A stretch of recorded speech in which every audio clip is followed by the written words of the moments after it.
Everyone welcome to net मार्गदर्शन। मैं सीमा सिंह इस वीडियो के माध्यम से आपको असर्शन रीज़न बेस्ड क्वेश्चंस के बारे में इंफॉर्मेशन देने जा रही हूँ।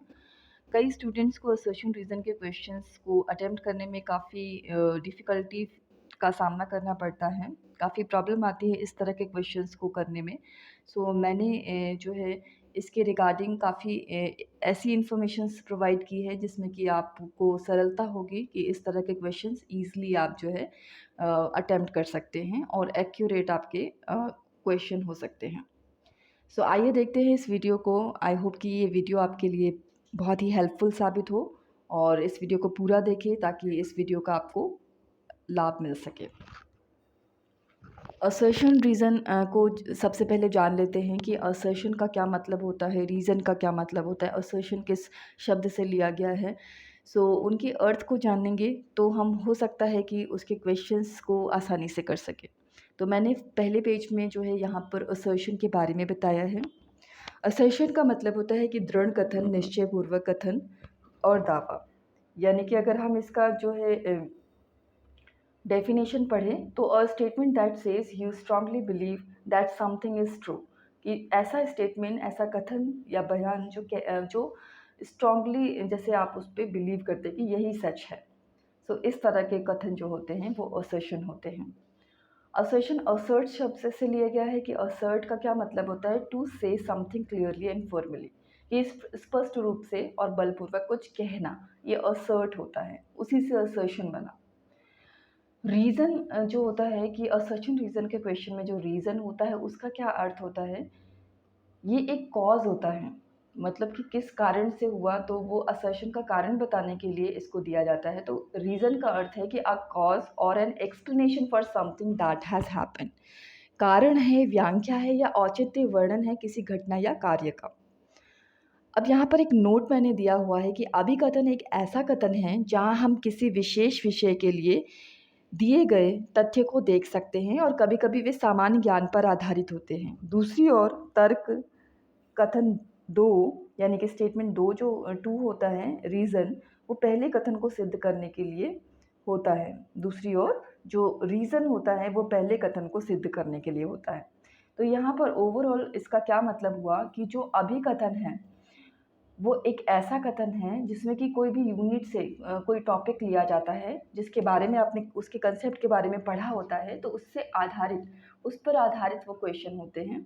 तो जैसे ही आप पढ़ेंगे आपको समझ में आ जाएगा कि हाँ, इसके बारे में तो हमने पढ़ा हुआ है और आप उसको आसानी से रीज़न से कोरिलेट करके समझ सकते हैं। पहले तो आपको क्या स्टेप्स फॉलो करनी चाहिए, सबसे पहले आपको क्या करना चाहिए इस क्वेश्चन को अटेम्प्ट करने के लिए, और फिर उसके बाद आपको जो है कौन सी ट्रिक्स फॉलो करनी चाहिए कि आपका जो है क्वेश्चन कहीं से भी गलत ना हो।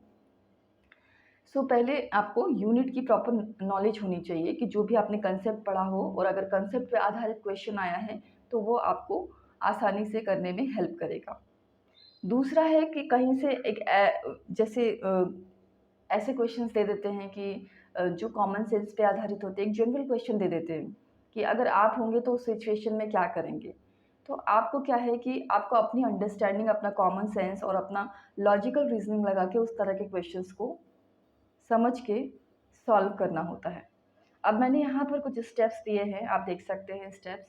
ये पहला स्टेप्स है कि हम देखेंगे कि जो स्टेटमेंट है, जैसे असर्शन को आपने पढ़ा, रीज़न को आपने पढ़ा, दोनों स्टेटमेंट को पढ़ के देखा कि वो ट्रू है या फॉल्स है, यानी कि दोनों कथन गलत है या सही है। पहले हमको ये जांचना है, ये आइडेंटिफाई करना है। उसके बाद नेक्स्ट स्टेप होगा, अगर दोनों स्टेटमेंट ट्रू होंगे तभी हम नेक्स्ट स्टेप पे पहुंचेंगे और देखेंगे कि जो रीज़न है वो असर्शन का कारण है कि नहीं, उन दोनों का रिलेशन है कि नहीं। अगर एक भी स्टेटमेंट गलत होता है तो हमारा सेकंड स्टेप जो है फॉलो नहीं होगा।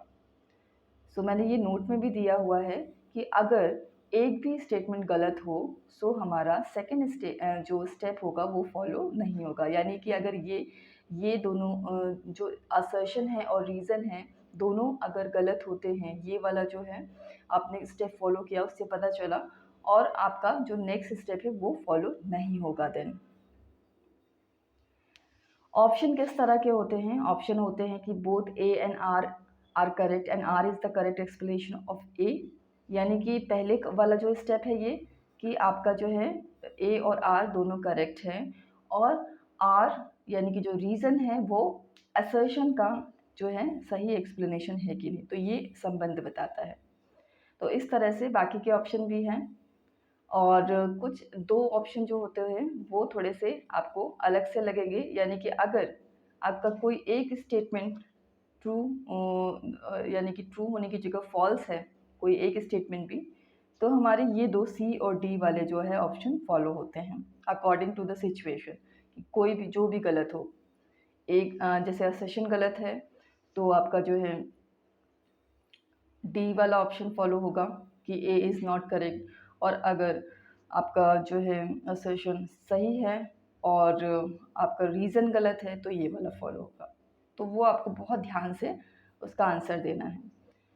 एक्सेप्शनल भी कुछ ऑप्शन होते हैं असाधारण, यानी कि विशेष विकल्प होते हैं, वो ये होते हैं कि both A and R false, यानी कि दोनों ही गलत हैं, ए और आर दोनों ही सही नहीं है, ऐसे भी ऑप्शन होते हैं। तो ऑप्शंस पे ध्यान दें।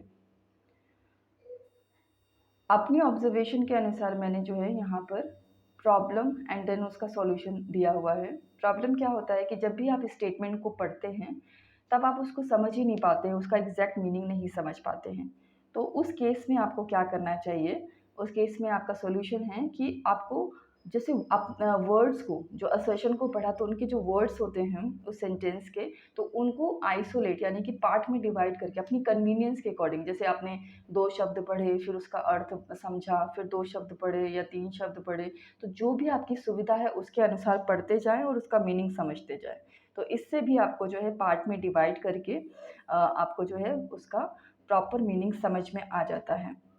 स्टेटमेंट 2 प्रकार के होते हैं, मैंने आपको पहले भी बताया कि एक होता है कंसेप्ट बेस्ड, यानी जो भी यूनिट से कोई भी कंसेप्ट दिया गया है उसके आधार पे होता है, और दूसरा होता है कॉमन सेंस बेस्ड।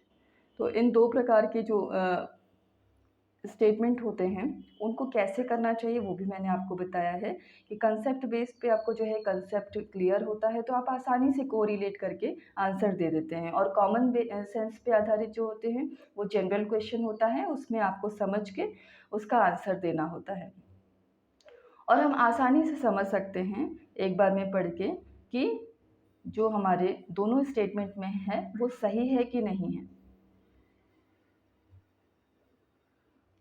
अब आइए क्वेश्चन करते हैं। तो पहला क्वेश्चन हमारा है पीपल डेवलपमेंट एंड एनवायरनमेंट से, और ये दिसंबर 2020 एंड जून 2021 का merge cycle home science question paper से लिया गया है।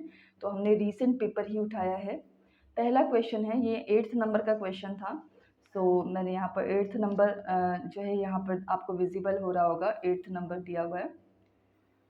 पढ़ते हैं क्वेश्चन को। असर्शन में क्वेश्चन दिया हुआ है जो कि ए से डिनोट होता है, ए से आप इसको देख सकते हैं कि असर्शन, और यहाँ पर देखिए हर हर उसमें जो है इस तरह के क्वेश्चन में पहले ये दिया होता है कि given below are two statements, one is labelled as assertion A and the other is labelled as reason R. तो असर्शन को ए से और रीजन को आर से जो है यहाँ पर शो करते हैं। तो असर्शन पढ़ते हैं, casual relationship between the independent variable and the dependent variable cannot be established beyond doubt if the researcher fails to control the condition। तो आपको देखिए अगर इतना भी आप आइसोलेट कर लेते हैं ना कि if the researcher fails to control the conditions, तो आपको समझ में आ गया कि कहीं तो है ऐसा कि जो रिसर्चर कंट्रोल करने में फेल होता है, कंडीशंस को कंट्रोल करने में फेल हो जाता है ना। सो इस तरह से भी आप जो है आइसोलेट इतने जो है बड़े एक लाइन के सेंटेंस को भी आप आइसोलेट कर सकते हैं और इसका मीनिंग समझ सकते हैं।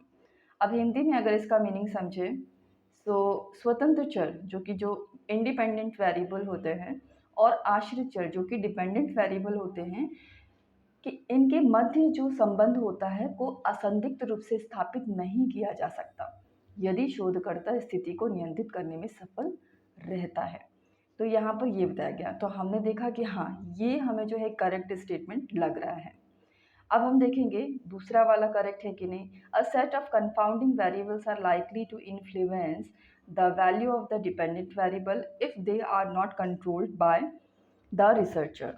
भ्रामक चरों का एक सेट आश्रित चर के मान को प्रभावित कर सकता है यदि उन्हें शोधकर्ता द्वारा नियंत्रित नहीं किया जाता है। ये भी देखा हमने, ये भी हमें सही लगा। अगर हमने वेरिएबल्स के बारे में पढ़ा है, सिचुएशन के बारे में पढ़ा हुआ है, तो हम इस तरह के क्वेश्चंस को सही कर पाएंगे। और अगर आप चाहते हैं कि इस तरह के और भी क्वेश्चन आप प्रैक्टिस करना चाहेंगे, उसके लिए आप हमारे टेलीग्राम पब्लिक ग्रुप में, जो नेट मार्गदर्शन का टेलीग्राम पब्लिक ग्रुप है, उससे जुड़ सकते हैं। उसका लिंक जो है मैं प्रोवाइड कर दूँगी। आप जुड़िए और ज़्यादा क्वेश्चंस को प्रैक्टिस करके अपने जो इस तरह के जो क्वेश्चंस हैं उनको और प्रभावी बनाइए और जो है और निखारिए, ताकि आपके ये क्वेश्चंस, जो क्वेश्चन टाइप के क्वेश्चन आपको दिए जाए प्रैक्टिस करने के लिए, तो उससे आपका जो है और कॉन्फिडेंस बढ़े। हमारा इसमें जो है क्वेश्चन का जो आंसर है, ये पहला वाला ऑप्शन सही है। Both A and R correct and R is the correct explanation of A. फिर 15 नंबर का क्वेश्चन है यहाँ पर होम साइंस का ही। असर्शन है active participation of all students in a classroom is an indicator of the teachers communication skills. ये एक statement दिया गया है कि कक्षा में सभी विद्यार्थियों को सभी विद्यार्थियों की सक्रिय सहभागिता अध्यापक के संप्रेषण कौशल का सूचक है। तो एक सिंपल सा स्टेटमेंट यहाँ पर दिया हुआ है, और उसका जो रीज़न वो है, क्योंकि करके हम उसका रीज़न देखते हैं कि because teachers should focus more on classroom management as discipline matters than instruction. यहाँ पर ये क्या बता दिया गया है, इसका कारण जो है सजेशन के रूप में बता दिया गया है, तो ये हमारा करेक्ट नहीं है। तो यानी कि अध्यापकों को अनुदेशों के स्थान पर कक्षा प्रबंधन जैसे अनुशासन संबंधी विषय पर फोकस करना चाहिए। तो जब एक सिंपल सा स्टेटमेंट दिया है, तो उसका कारण में आप सजेशन अगर दे दोगे, तो I think it is not possible. इसके लिए हमारा जो है थर्ड नंबर का ऑप्शन आप यहाँ पर देख रहे होंगे कि A is true but R is false, यानी कि ए सत्य है और आर असत्य है। ये वाला ऑप्शन यहाँ पर करेक्ट होगा। 25 नंबर का क्वेश्चन हम यहाँ पर देखें, तो according to the Nyaya system the argument sound is quality because it is visible is fallacious. न्याय प्रणाली के अनुसार ध्वनि एक गुण है क्योंकि यह दृश्यमान है, तर्क दोषपूर्ण है, ये बोला गया है असर्शन में। और इसका रीज़न बताया गया है कि इट कमिट्स द फॉलिसी ऑफ स्वरूप सिद्धा। तो जब तक आप यह स्वरूप असिद्ध दोष हैं यहाँ पर ये बताया गया है रीज़न में, तो जब तक आपको नहीं पता होगा कि न्याय सिस्टम क्या है, sound is quality because it is visible is fallacious policy क्या है, जब तक आपको ये लॉजिकल रीजनिंग से क्वेश्चन लिया गया है, तो लॉजिकल रीजनिंग के जब आपको कंसेप्ट्स नहीं पता होंगे, तब तक आप इस तरह के क्वेश्चंस को अटेम्प्ट नहीं कर पाएंगे।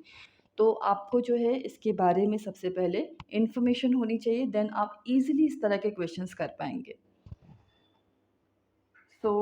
इसमें हम देखते हैं कि क्वेश्चन का जो आंसर है वो क्या होना चाहिए कि both A and R R correct and R is the correct explanation of A. तो दोनों ही जो है स्टेटमेंट करेक्ट हैं, और जो रीज़न है कि it commits the policy of स्वरूप असिद्धा, कि स्वरूप असिद्ध दोष है, ये इसका जो स्वरूप है, ये स्वरूप असिद्ध दोष है, ये बताया गया है यहाँ पर। तो ये जो है इसका कारण है, असर्शन का कारण है। तो जब आप इस कंसेप्ट को पढ़ेंगे, तो उसके बारे में आपको आसानी से जानकारी मिल जाएगी कि जो भी आप कर रहे हैं, तो वो एकदम एक्यूरेट है आपका। नेक्स्ट क्वेश्चन है जो 35 नंबर का क्वेश्चन दिया गया है इस क्वेश्चन पेपर में, कि असर्शन है the decibel level for a given loudness may be different at different frequencies in the Audible range. यहाँ पर प्रदत्त ध्वनि प्रबलता के शुव्यता प्रास में भिन्न भिन्न आवृत्तियों पर शुव्यता यानी डेसिबल स्तर भिन्न हो सकता है। तो यहाँ पर डेसिबल लेवल के बारे में बताया गया है, लाउडनेस, ये सब। तो आपको लगता है कि कोई फ्रीक्वेंसी, कुछ मेजरमेंट की बात हो रही है, ऑडिबल के रेंज के बारे में बात हो रहा है। इसमें आपको लगा कि हाँ, ये तो करेक्ट लग रहा है। The human ear has a differential frequency responses. मानव कर्ण का विभेदक आवृत्ति प्रत्युत्तर होता है। दोनों स्टेटमेंट को हमने देखा, दोनों स्टेटमेंट जो है हमें करेक्ट लगे। देन उसके बाद जो है हमको रिलेशन देखना है कि हाँ, क्योंकि ऐसे करके हमने जब देखा कि हाँ, मानव कर्ण का विभेदक आवृत्ति प्रत्युत्तर होता है, तो ये भी हमें ठीक लगा। हमारा फर्स्ट वाला जो ऑप्शन है, both A and R true and R is the correct explanation of A, तो ये हमारा करेक्ट हो गया यहाँ पे। 39 नंबर का जो क्वेश्चन है यहाँ पर असर्शन है, the complexity of social context in which higher education exist in India very likely makes systematic reforms impossible. Bharat में उच्च शिक्षा की विद्यमानता के सामाजिक संदर्भों की जटिलता संभवतः प्रणालीगत सुधारों को असंभव बना देती है। क्या असंभव बनाती है? सामाजिक संदर्भों की जटिलता। भारत में उच्च शिक्षा की विद्यमानता के सामाजिक संदर्भों की जटिलता संभवतः प्रणालीगत सुधारों को असंभव बना देती है। तो ये जो भारत में उच्च शिक्षा प्रणाली की विद्यमानता के बारे में बताया गया है कि सामाजिक संदर्भों की जो जटिलता है, उसके अंदर जो सामाजिक संदर्भों की जटिलता संभवतः प्रणालीगत सुधारों को असंभव बना देती है, यहाँ पर ये बात हुई है। अब उसका कारण देखते हैं, क्योंकि लगा के बिकॉज लगाया हमने, तो यहाँ पर देखा है कि the inadequacy of infrastructure and the attitude of the academic community to prefer status quo than taking risk with experiments and innovation that require initiative and considerable efforts are principal implements। Hindi में देखते हैं, अपर्याप्त अवसंरचना और अकादमिक समुदाय द्वारा प्रयोग और नवीन परिवर्तनों का जोखिम उठाने की बजाय, क्योंकि इसमें पहल और काफ़ी प्रयासों की आवश्यकता है, यथास्थिति की अधिमानता देना प्रधान अवरोध है। तो इसमें हमारा जो है, अब देखिए मैंने बोला कि इसको जो है आपको जो है कंप्लीट आपको इन्फॉर्मेशन होनी चाहिए, ये भी हायर एजुकेशन से रिलेटेड है। अगर जब आपको पता होगा उसके प्रोसेस के बारे में क्या क्या जो है इसमें जो है फॉलो होता है, आप बहुत आसानी से उसका आंसर दे सकते हैं। यहाँ पर जो है पहला ऑप्शन सही है कि दोनों ही ऑप्शन जो दोनों ही स्टेटमेंट है वो करेक्ट है, और आर जो है एक करेक्ट एक्सप्लेनेशन है ए की, यानी असर्शन की। इतना ही है आपका इसमें इस वीडियो में, और आई होप कि आप सेल्फ स्टडी के दौरान आप इससे रिलेटेड असर्शन रीज़न से रिलेटेड और भी क्वेश्चंस को प्रैक्टिस करेंगे, और जहाँ पर भी आपको जो भी डिफ़िकल्टी आती है उसको रिमूव करेंगे प्रैक्टिस के द्वारा, क्योंकि जितना आप प्रैक्टिस करेंगे उतना ही आपकी डिफ़िकल्टी जो है कम होगी, और एग्ज़ाम में आप जो है अच्छा परफॉर्म करेंगे। आई होप कि ये वीडियो आपको बहुत ही हेल्पफुल साबित हो, और आपको इससे रिलेटेड और भी क्वेश्चंस प्रैक्टिस करने हैं। उसके लिए आप हमारे पब्लिक टेलीग्राम ग्रुप से जुड़िए। उसका जो लिंक है मैं डिस्क्रिप्शन बॉक्स में ऐड कर देती हूँ, मेंशन कर देती हूँ, और चैनल को सब्सक्राइब करिए। और जो भी आपके जैसे फैमिली मेम्बर्स हैं या फिर जो भी आपके फ्रेंड्स हैं जो सेम एग्ज़ाम की प्रिपरेशन कर रहे हैं, जो आपके कलीग्स हैं, तो उनको जो है ये शेयर करिए, ताकि जो स्टूडेंट्स ऐसे हैं जिनको फाइनेंशियल हेल्प उतनी नहीं मिल पाती है कि वो अपनी स्टडी को आगे बढ़ाएं, और उनको जो गाइडेंस मिलनी चाहिए वो गाइडेंस उनको नहीं मिल पाती है फाइनेंस कम होने की वजह से, तो उन तक ये जो है सोर्स पहुंच सके। तो आपका योगदान बहुत ज़रूरी है। चैनल को सब्सक्राइब करें। जिनको मैंने ये देखा है कि यहाँ पर एक फ़ीचर ऐसा भी है कि जब सब्सक्राइब करते समय जब आप देखते हैं कि वहाँ पर नोटिफ़िकेशन के लिए पूछता है कि नोटिफ़िकेशन चाहिए या फिर नो थैंक्स का ऐसे ऑप्शन आता है। तो अगर जिनको नोटिफ़िकेशन नहीं चाहिए, जो इस एग्ज़ाम की तैयारी नहीं कर रहे हैं, तो वो नोटिफ़िकेशन ऑफ भी कर सकते हैं। बट सब्सक्राइब करके आपका सपोर्ट मिलेगा, आपका मोटिवेशन मिलेगा, तो हम और आगे उन स्टूडेंट्स के बारे में सोचकर जो है इस तरह के इम्पोर्टेंट जो वीडियोज़ हैं वो प्रोवाइड कर सकते हैं।